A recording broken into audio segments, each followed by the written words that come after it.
There are days when you walk away from certain people and feel something heavy sitting quietly on your chest, not because of what was said, but because of the energy they left behind. You try to shake it off, but it lingers. A tone, a comment, a look that felt sharper than it needed to be. And you start wondering why some people affect you so deeply, while others don't touch your peace at all. This episode isn't about blaming anyone. It's about understanding what happens inside you when someone toxic steps into your space, and how you can protect the parts of yourself that deserve calm, clarity, and stability. Stoicism offers a way to do that, not by fighting people, not by changing them, but by learning how to stay centered no matter what comes toward you. So let's slow down for a moment, just you and me, and take a quiet walk through this together.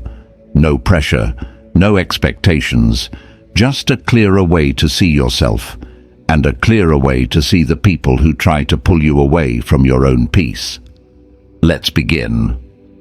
1. See their behavior as a reflection of them, not you. What becomes striking once you slow down enough to really observe people is how often their reactions have nothing to do with you at all. Their tone, their impatience, their coldness, their unpredictability. These things don't rise from your actions, but from their own unresolved worlds.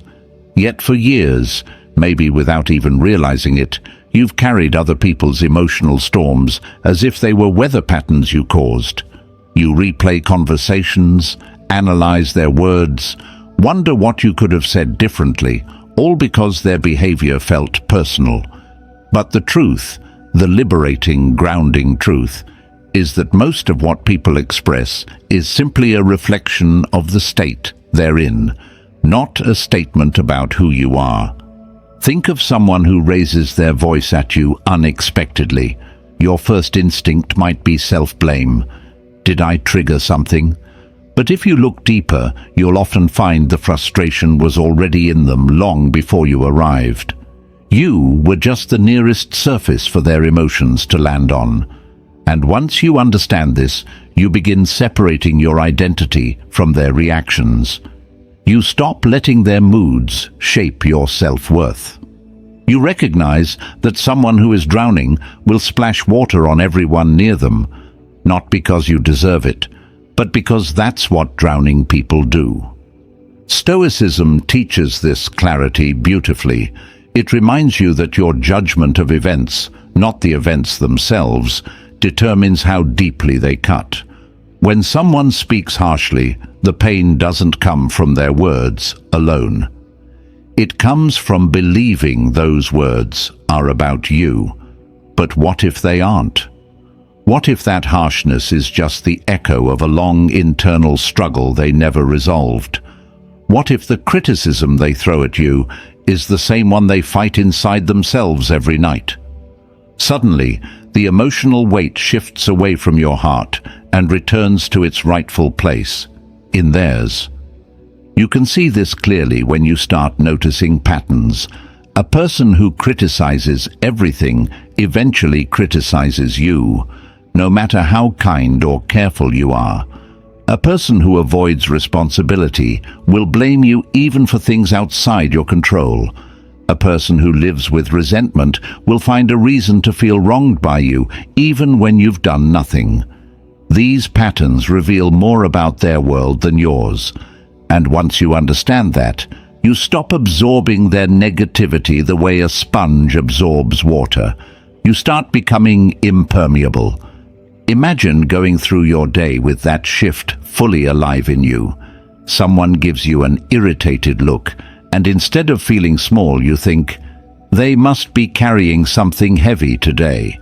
Someone speaks rudely, and instead of shrinking inward, you see clearly that their tone reflects inner turmoil, not your value. Suddenly, the emotional battlefield becomes visible, and you realize you don't have to walk into it. And here's what's truly interesting. The moment you stop taking their behavior personally, you begin responding differently. Your face stays relaxed, your voice remains steady, your nervous system doesn't jump into survival mode. You stop matching their intensity, and as a result, the interaction loses its power to drain you. You're no longer participating in their emotional script, you're simply witnessing it. This perspective doesn't mean you excuse their behavior. It doesn't mean you accept disrespect. It simply means you stop letting their behavior define you. You stop letting it enter the deeper parts of your identity. You realize that you don't have to carry someone else's emotional baggage just because they set it down in front of you. And when this clarity settles into your life, not as an idea, but as a lived experience, something important begins to unfold. You start feeling a sense of emotional distance that protects you effortlessly. You become less reactive, less shaken, less easily influenced by the moods and intentions of others. Their storms remain theirs, your peace remains yours.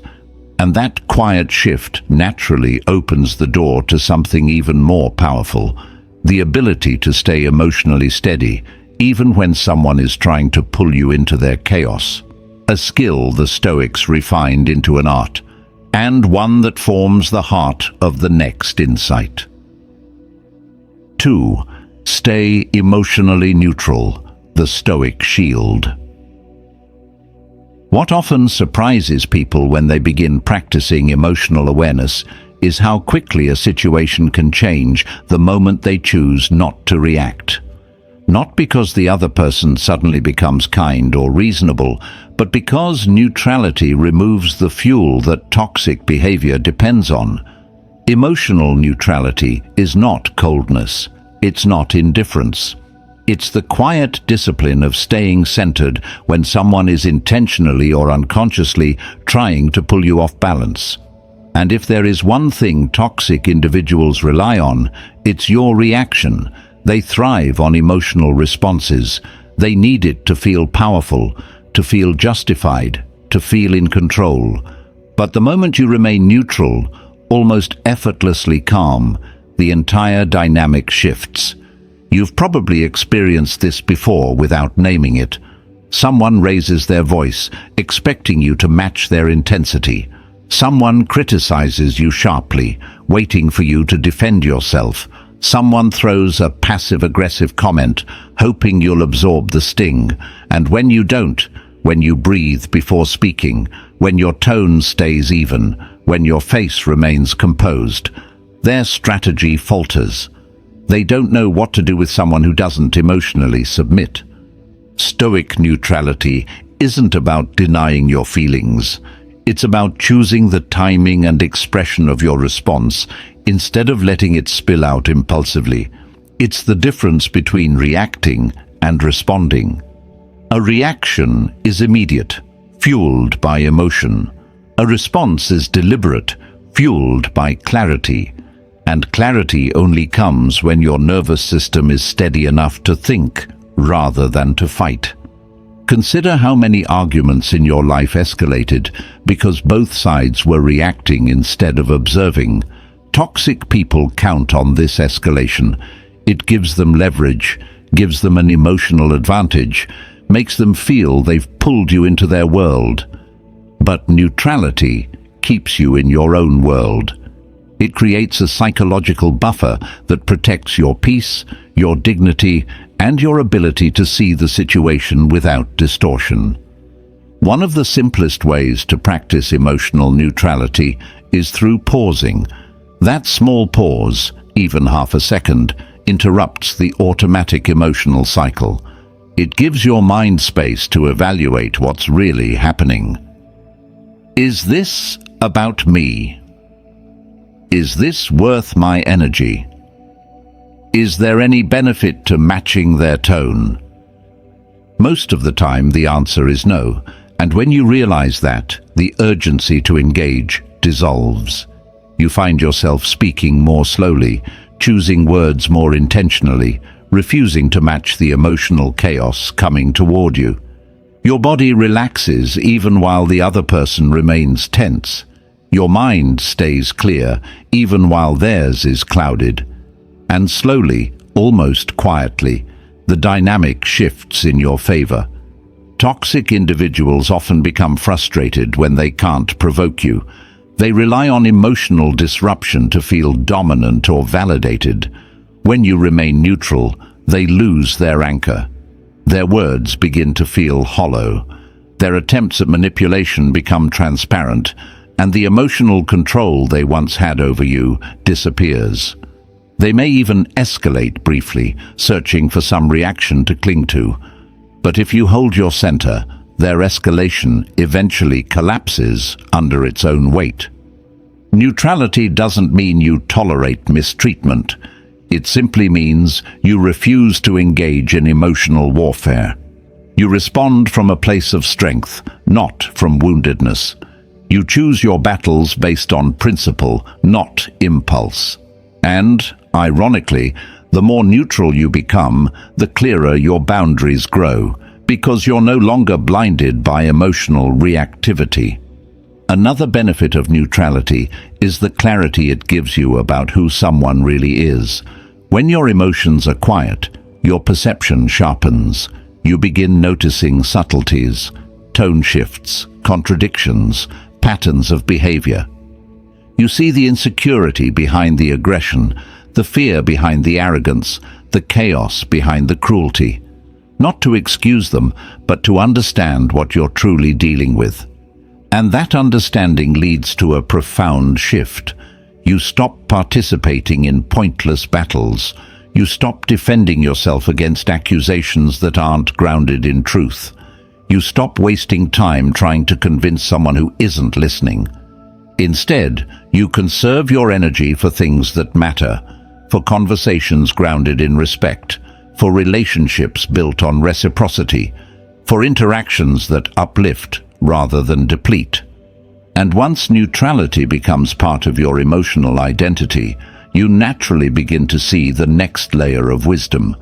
Not every conversation deserves your presence, and not every person is capable of having a rational exchange, which is where the next truth begins to take shape. The deep understanding that arguing with irrational people is one of the fastest ways to lose your peace. 3. Do not argue with irrational people.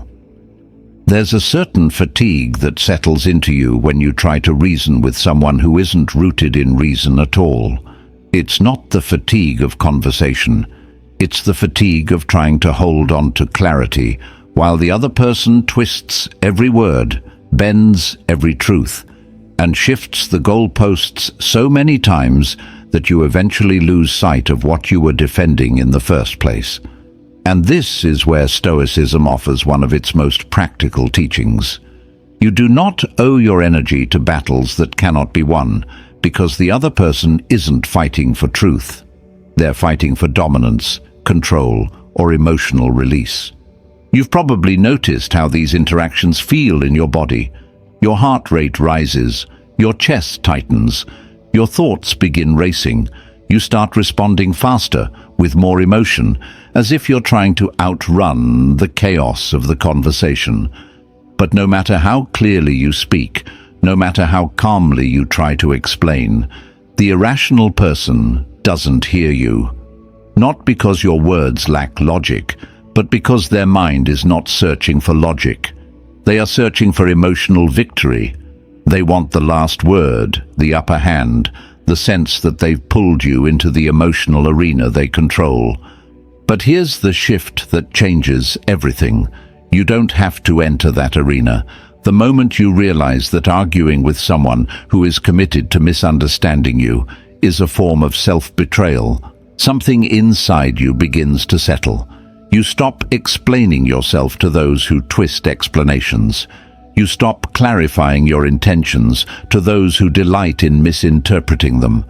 You stop trying to bring light to someone who keeps closing their eyes.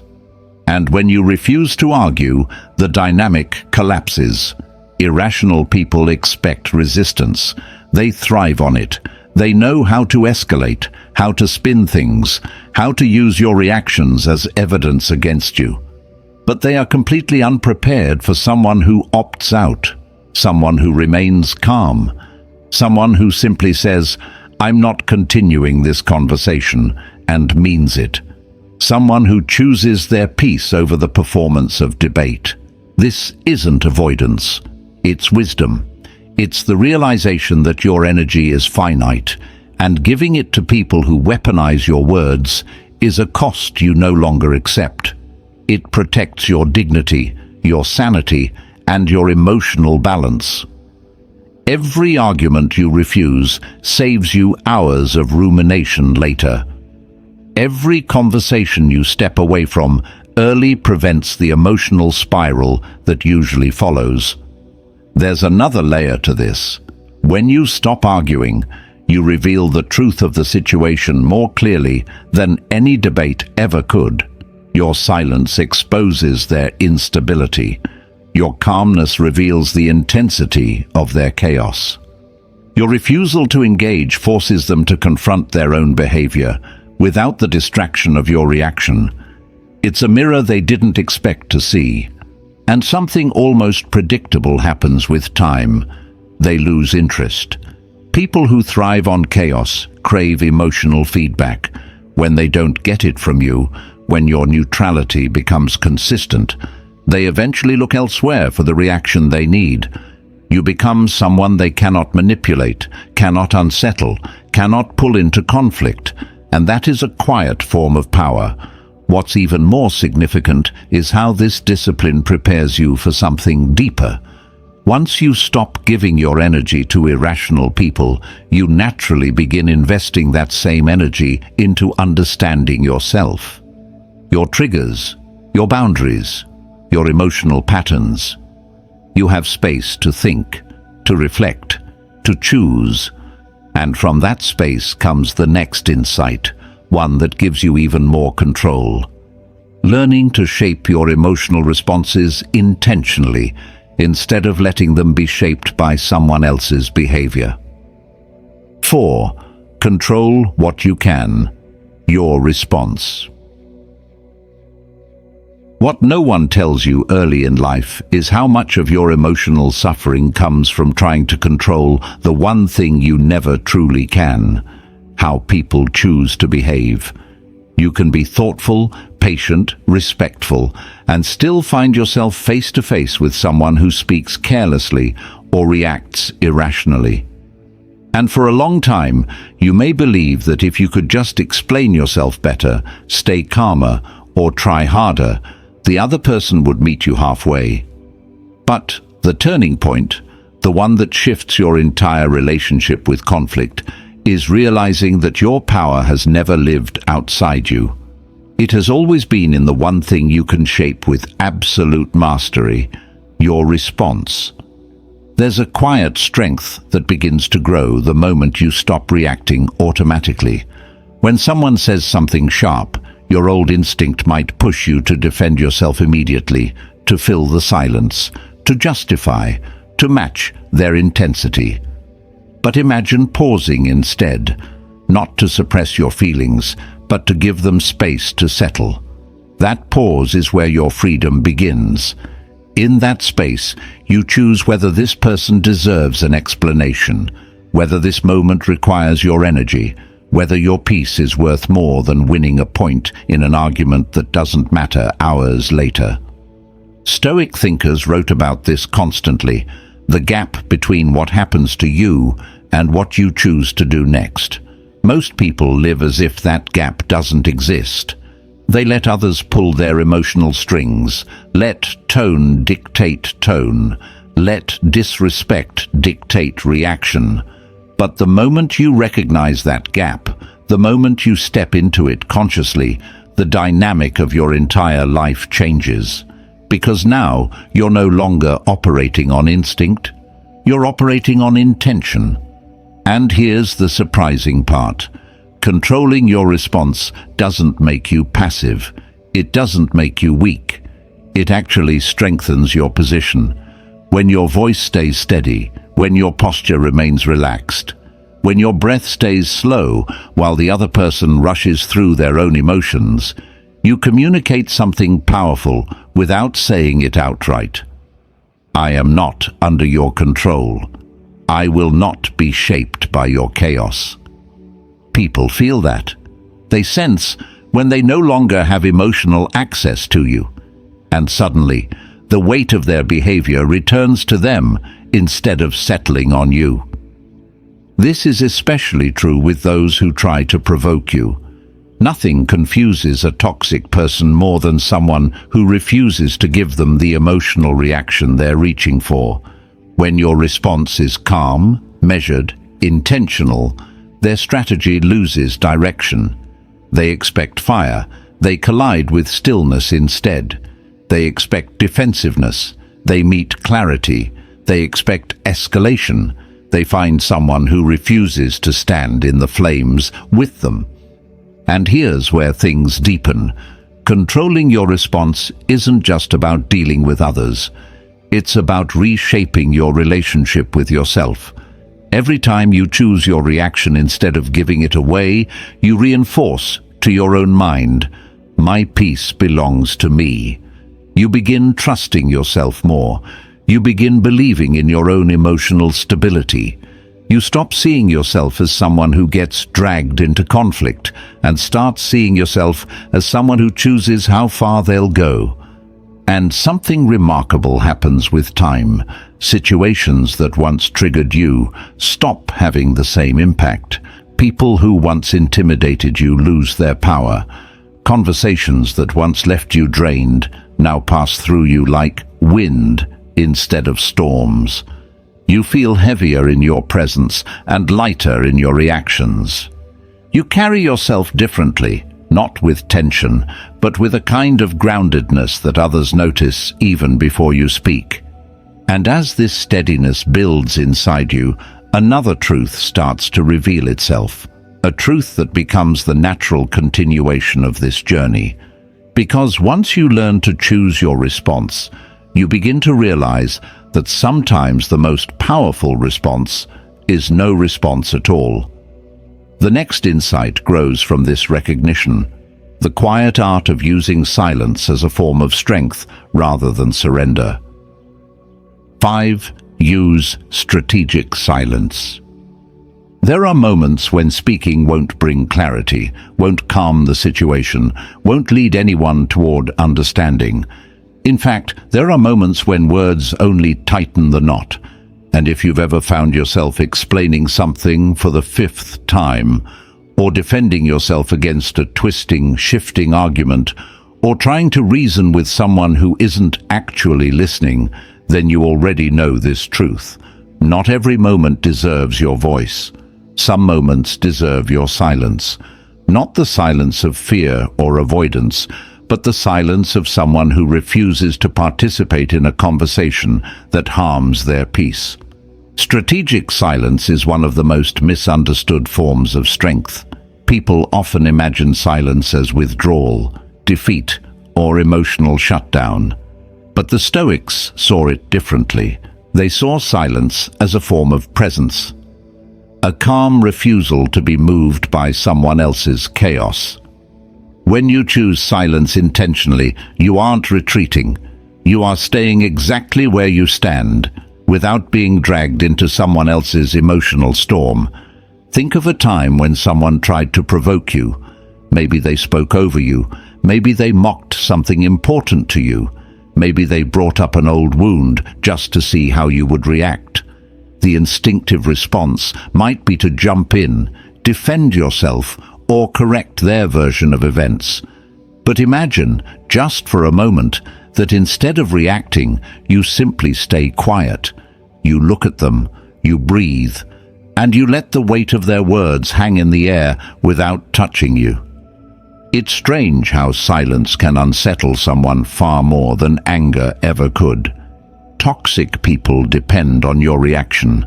They need your energy, your emotional spark, your engagement. When you withhold that, calmly, intentionally, you break the cycle they rely on. They expect fire and receive a still lake instead. They expect resistance and collide with calm. They expect you to lose control, but you remain grounded. And in that contrast, their behavior suddenly looks exactly what it is: unsteady, misplaced, disproportionate. Silence creates a mirror. It reflects their behavior back to them with surprising clarity. When you stop feeding the conflict, they are forced to sit with their own words, their own tone, their own choices. Many people cannot tolerate that reflection. They may ramp up the drama, speak louder, try harder to pull you in. But if your silence remains intentional and steady, their escalation eventually burns itself out. They run out of fuel because you did not hand them any. Strategic silence also gives you something invaluable: space. Space to think before reacting. Space to ask yourself whether this person deserves a response. Space to understand the true intention behind their words. Silence slows down time in a way that lets you choose clarity over impulse. It protects you from saying things you would regret, from being pulled into explanations that go nowhere, from defending yourself against accusations not rooted in truth. And there's another layer to this. Silence teaches people how to treat you. When you don't respond to disrespect, manipulation, or emotional bait, you communicate a boundary without saying, "This is my boundary." The lack of reaction becomes the message. You are not available for emotional sparring. You are not accessible for chaos. You do not reward bad behavior with attention, energy, or explanations. Over time, people learn, some consciously, some unconsciously, that if they want access to your voice, they must approach you with respect. But what makes silence truly powerful is what it does inside you. When you practice it consistently, you begin to feel your emotional center strengthening. You realize you don't need to fix every misunderstanding. You don't need to correct every false assumption. You don't need to fight every battle presented to you. Silence teaches you to trust your own inner equilibrium more than the noise around you. And as this inner strength grows, another truth becomes clearer. Silence is powerful, but it becomes even more meaningful when supported by boundaries that don't require explanation or apology.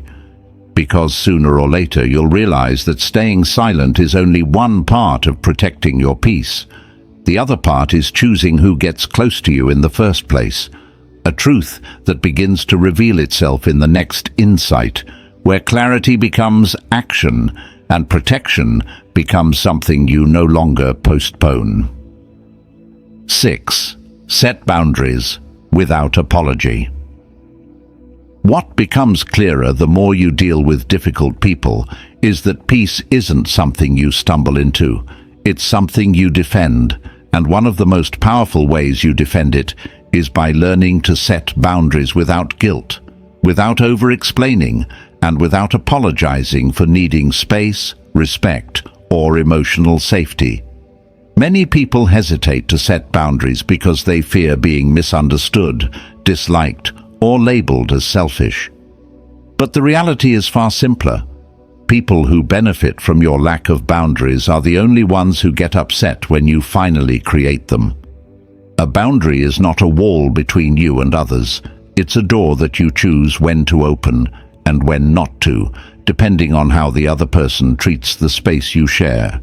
It's you saying, "This is how close I allow you to get. This is how I expect to be spoken to. This is what I will not participate in." And you don't need to justify any of this. You are not required to defend your need for emotional stability. Think about how often you've softened your voice, reshaped your truth, or tolerated discomfort just to avoid conflict. How many times you've said yes while your body was saying no.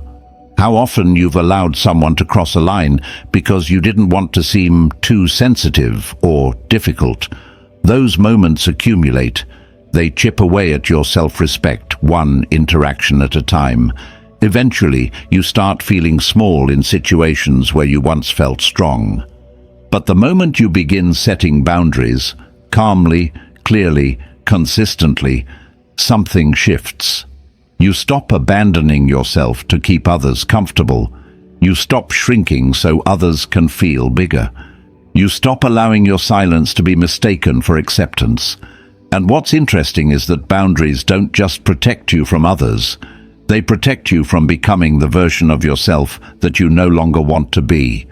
The version that tolerates too much, speaks too little, and carries emotional burdens that were never yours. A boundary doesn't require harshness. You don't need to raise your voice, threaten, or push others away.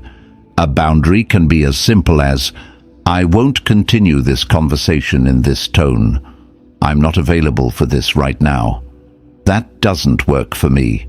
I prefer something else. I'm stepping away from this situation." Short, steady, clear. No explanations. No emotional unraveling. No guilt. Because here's the truth. The more you explain your boundary, the more you invite negotiation from someone who has already shown they don't respect your comfort. Toxic people don't hear explanations. They hear opportunities to shift blame, minimize your needs, or pull you back into patterns that drain you. That's why clarity without apology is essential. You may notice that once you start setting boundaries, some people pull away. Let them. Their departure is not a loss. It's a natural response to losing unearned access to your energy. Healthy people won't be threatened by your boundaries.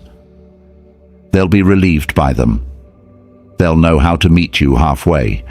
They'll respect the space you need, and they'll feel safer setting their own. And there's something else boundaries do quietly.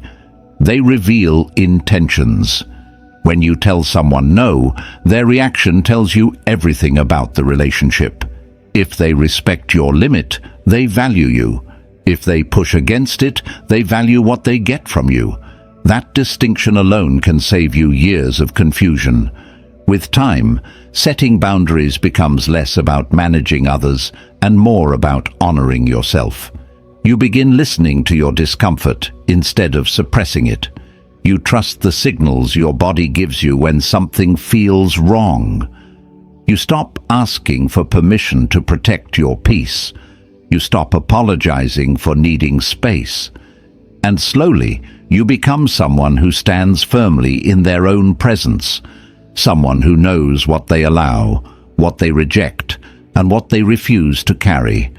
And as you grow more confident in drawing these lines, another realization emerges almost naturally. It is not your responsibility, nor your mission, to fix or rescue people who refuse to fix or rescue themselves. That truth, gentle but liberating, opens the way to the next insight, where you finally release the burden of trying to heal those who only drain you. 7. Stop trying to fix or save toxic people. What becomes painfully clear the longer you move through life is that some of the exhaustion you carry isn't from what people did to you, but from what you kept trying to do for them. The effort, the compassion, the explaining, the hoping that maybe, just maybe, if you understood them deeply enough, loved them gently enough, supported them consistently enough, they would finally change. But there is a quiet truth that comes for all of us at some point. You cannot save someone who is committed to staying exactly where they are. There is a part of you that wants to believe that patience can heal someone's cruelty, that kindness can soften someone's manipulation, that your stability can calm someone's chaos. And that part of you is beautiful, but also vulnerable.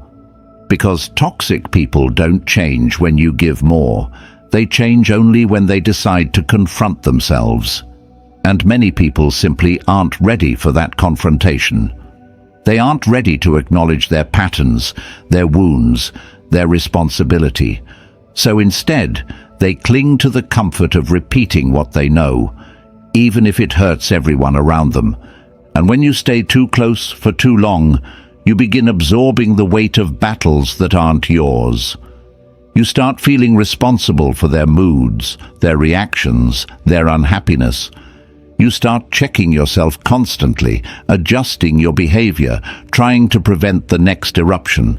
You tell yourself you're helping, but really you're losing pieces of yourself in the process.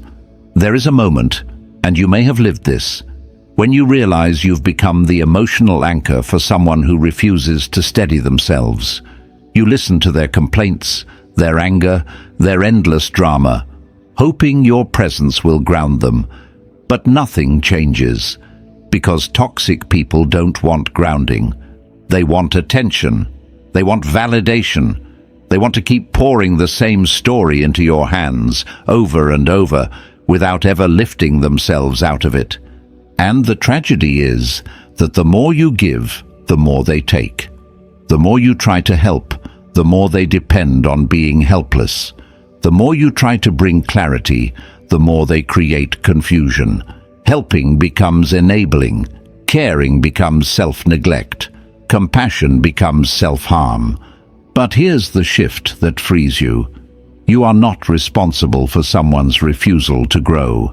You are not their therapist. You are not their healer. You are not the correction to their chaos.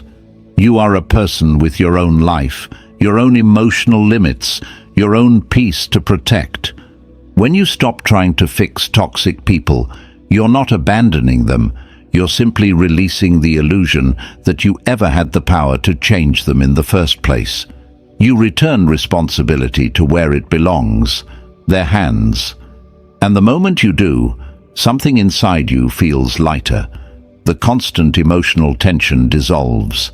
The guilt fades. The pressure lifts. You reclaim the energy you've been giving away, one draining interaction at a time. And here's the insight that often arrives unexpectedly. Some people don't want solutions. They want cycles. They don't want healing. They want attention. They don't want responsibility. They want someone else to carry the consequences of their behavior.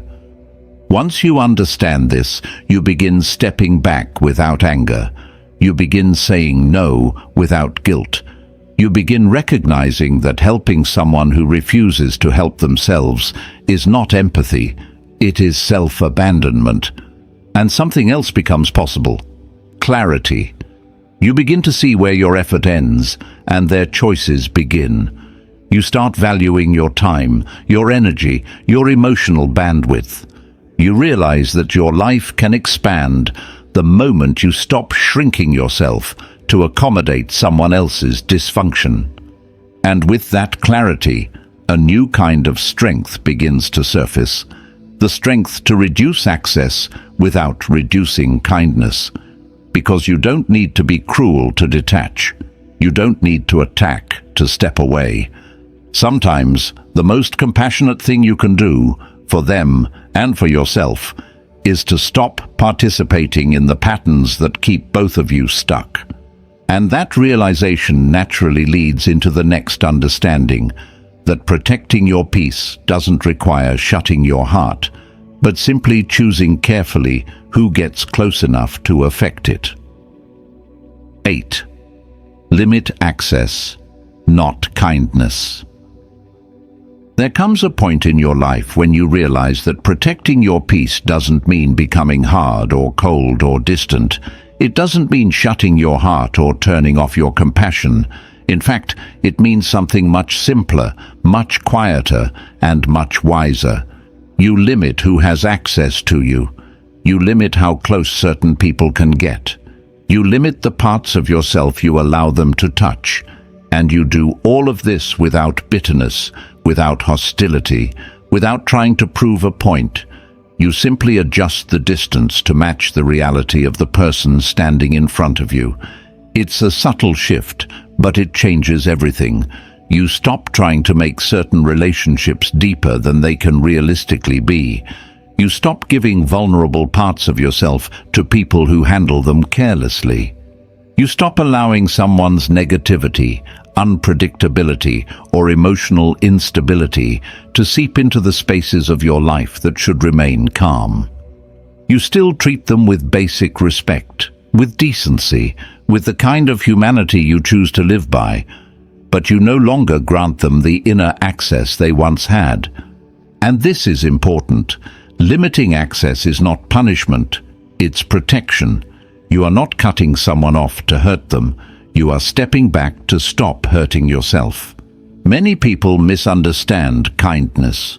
They think kindness means openness without limits. They think being a good person means saying yes, listening endlessly, absorbing everything around them. But that's not kindness. That's self-neglect, wrapped in politeness. True kindness is sustainable only when it includes yourself. Only when you say, I can be warm, but I don't have to be available to everyone. I can be understanding, but I don't have to be emotionally accessible to those who drain me. You've probably experienced this shift already in small ways.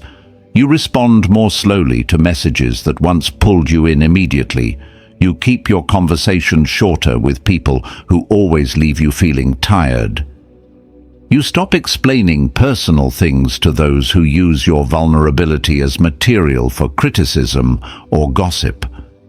Instead of trying to change these people, you simply offer them a version of yourself that protects your energy.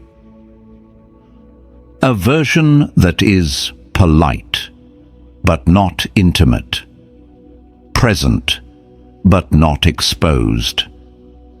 And what's remarkable is how natural this becomes once you stop expecting every relationship to be deep or transformative.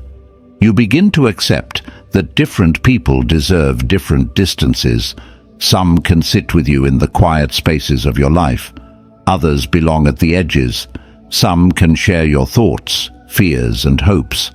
Others should only be granted small talk, surface-level conversation, and gentle boundaries.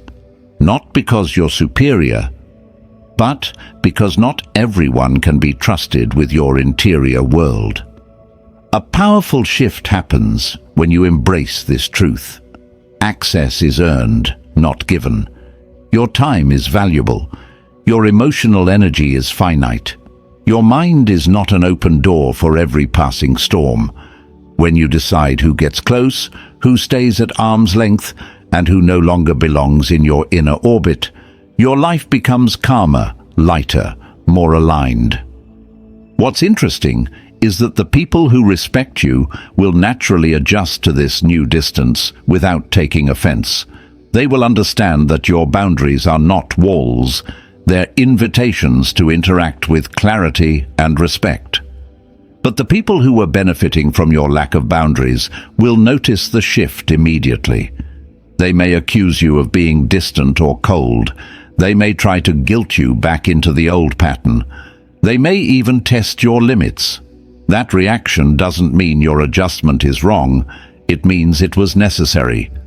As you practice limiting access while maintaining kindness, something inside you begins to feel more grounded.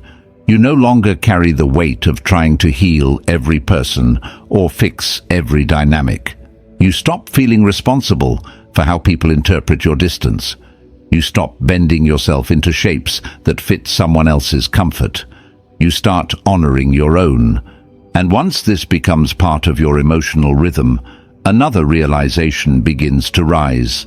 Limiting access is powerful, but sometimes the only real protection comes from stepping away entirely, which leads into the next insight.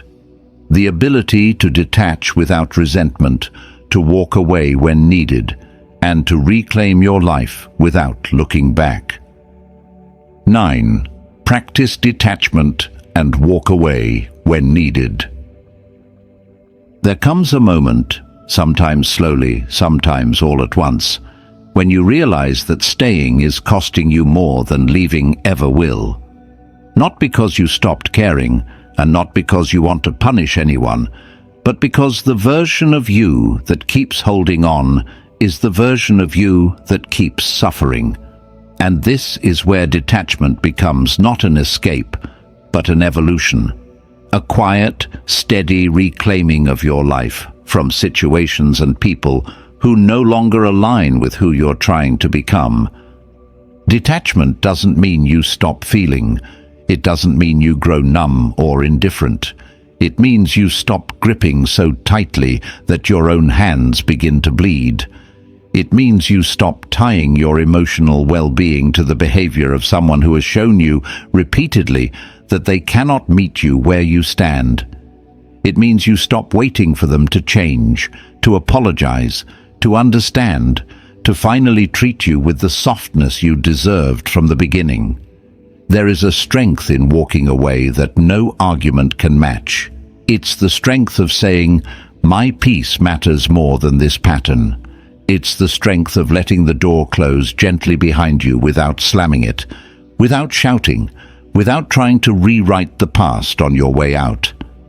It's the strength of choosing yourself, not loudly, but with a clarity that echoes longer than any explanation ever could. People often imagine detachment as a cold process, but in truth, it is deeply compassionate. It says, "I will not force myself to stay where my heart keeps breaking. I will not keep trying to fix what someone else keeps damaging. I will not abandon myself to hold together something that is falling apart by design." Detachment begins softly. You stop responding immediately. You stop over-explaining. You stop opening your heart to someone who treats it carelessly. You stop participating in arguments that go nowhere. You stop giving chances that only reopen the same wound. Little by little, you shift your energy inward. You gather yourself back from the places you scattered, trying to keep everything together. And then one day, the smallest thing pushes you into clarity. A comment, a moment, a feeling, and you realize this is the end of this chapter. Not with anger, not with resentment, just a deep, calm understanding that you have reached the edge of what you can give without losing yourself. Walking away is not dramatic. It is often quiet. It happens in the mind long before it happens in the world. The decision forms slowly. I deserve more than this chaos. I deserve reciprocity. I deserve a life where my nervous system isn't always on alert. And once that decision roots itself inside you, the physical act of leaving becomes a natural extension of your healing. But here's what people rarely talk about. When you walk away from someone toxic, you regain access to parts of yourself you didn't even know you had lost.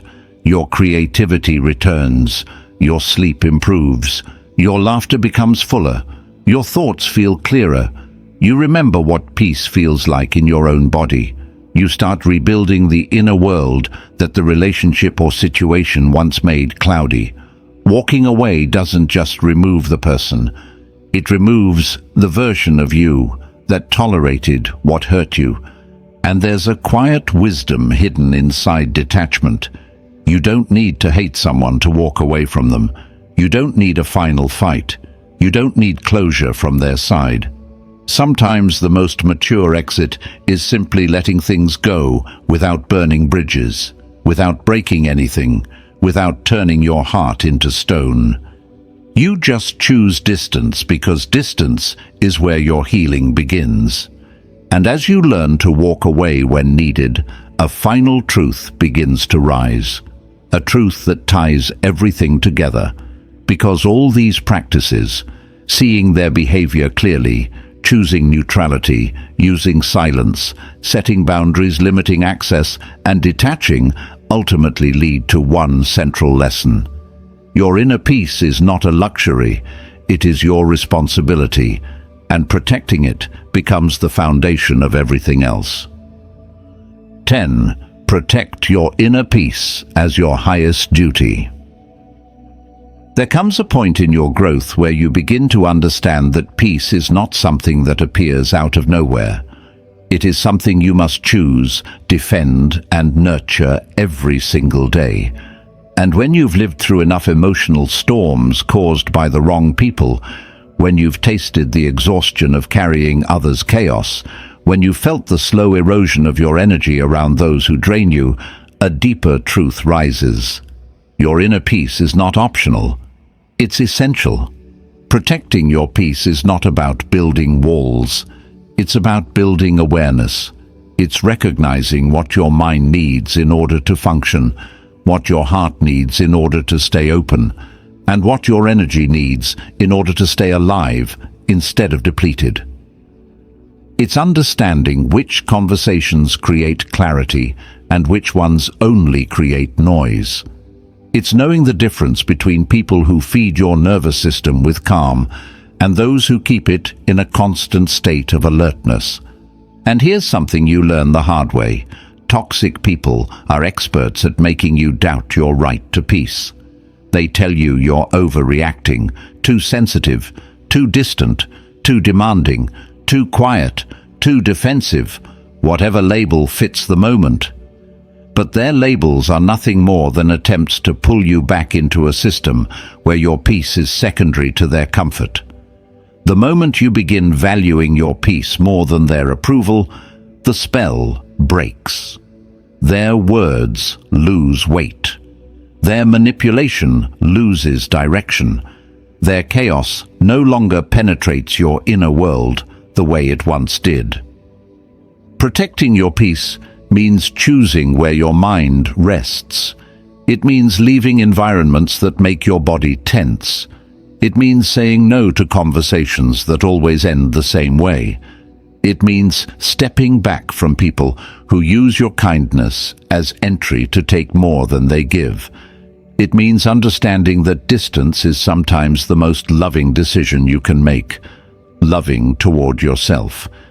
There is a kind of maturity that grows inside you when you learn to prioritize your peace. You become slower to react, slower to absorb negativity, slower to internalize someone's bad day as your responsibility. You begin living with intention rather than emotional reflex. You notice you're breathing more. You notice when you're